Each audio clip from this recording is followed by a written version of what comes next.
越嚟越多村發現有鉛水啊！行政長官梁振英終於肯宣布成立獨立調查委員會作大範圍調查啦。調查委員會嘅工作有3方面：一、裁定事件嘅成因；二、檢視及評核現時公共及私人樓宇食水供應系統嘅設計、建造、維修、保養以及裝置同埋物料使用等嘅技術標準同埋監管制度是否妥當，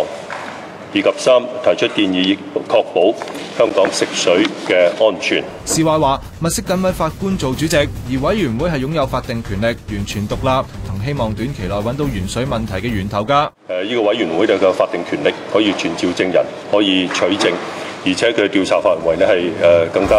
廣泛。佢話係因為啟晴邨以外嘅公屋水板有問題，所以成立委員會。哦，咁即係話，如果得啟晴邨有問題，都唔會成立啦。至於責任問題，施偉話交由委員會查，而呢個委員會係唔會影響之前水務署成立嘅專責小組同房委會檢討委員會嘅工作㗎。